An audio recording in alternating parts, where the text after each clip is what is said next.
pied du Palatin, l'esplanade du Circus Maximus ressemble à un champ de course. C'est le poumon citadin de la ville éternelle. Bordé par la verdure des jardins romains, il réunit les indolents et les sportifs. Avec un peu d'imagination, il faut se représenter qu'à une époque, des milliers de tifosi se pressaient là pour acclamer leurs équipes préférées. Incontournable Circus Maximus qui cache une toute autre histoire. Celle du sportif le mieux payé de tous les temps. Comme le veut la devise latine, pour combler le peuple romain, offrez du pain et des jeux. Eh bien, dès la fondation de Rome, le divertissement tient une place centrale dans la vie de la cité. L'historien Gabriele Romano nous ramène à ces temps rythmés par les réjouissances du stade.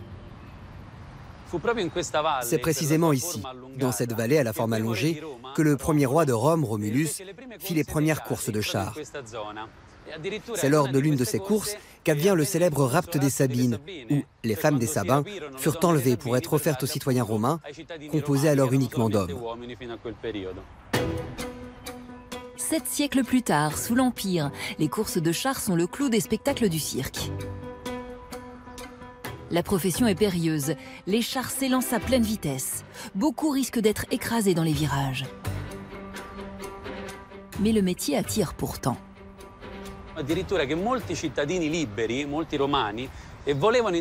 Même les citoyens romains libres souhaitaient entreprendre cette carrière, car elle leur octroyait la gloire, le succès, mais aussi l'argent, toute victoire étant très bien rétribuée. Pour empêcher cela, les empereurs romains ont dû promulguer des lois pour interdire aux citoyens libres de se faire aurige, car cela était considéré comme un métier indigne d'un citoyen romain.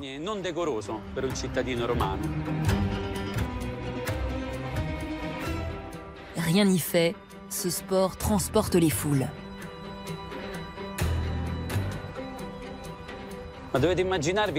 Imaginez qu'à l'époque, au niveau de la piste où couraient en boucle les quadriges, on trouvait des gradins tout du long.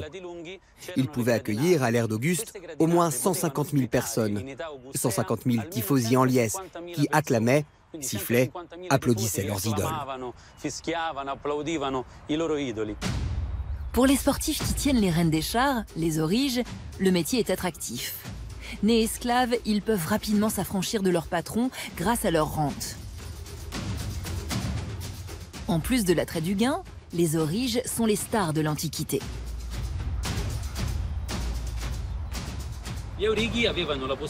Les auriges avaient la possibilité d'accumuler très tôt la somme d'argent permettant d'obtenir leur liberté.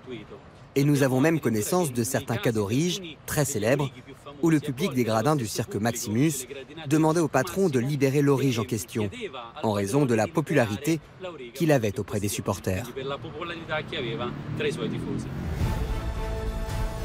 Adulés à l'époque, peu d'entre eux passent à la postérité. Pourtant, il y en a un qui va traverser les millénaires. Gaius Apuleius Dioclès. Un des auriges les plus célèbres qui participait aux courses du Circus Maximus fut Gaius Apuleius Dioclès, qui courut sous l'empereur Adrien jusqu'à Antonin le Pieux, car sa carrière va de 122 à 146 après Jésus-Christ, la date de sa retraite. Nous savons qu'il était originaire de Lusitanie, l'actuel Portugal, et qu'il a commencé sa carrière à l'âge de 18 ans. Un âge relativement élevé pour débuter. Et il a continué jusqu'à ses 42 ans.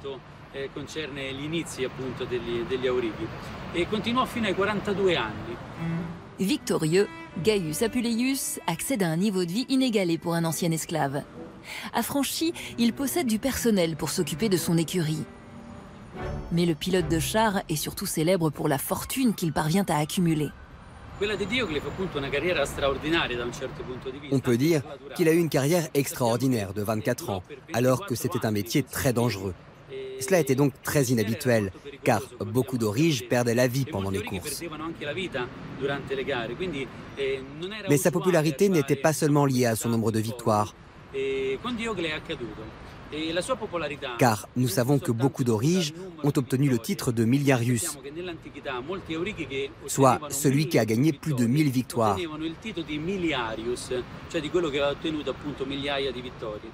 Dioclès n'est pas celui qui gagna le plus de titres, mais celui qui tira le plus de rente de ses victoires.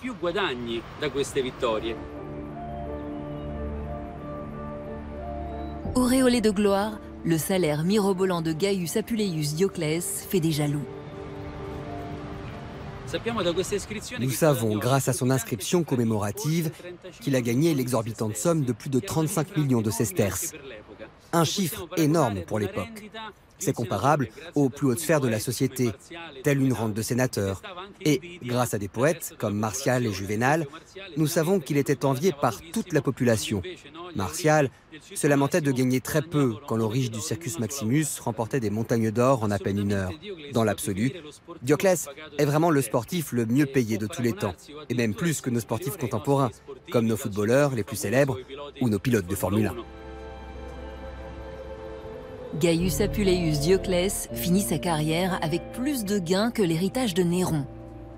Jusqu'au VIe siècle, les courses de chars déchaînent les passions des Italiens, avant d'être remplacées par d'autres sports, au salaire toujours ébouriffant.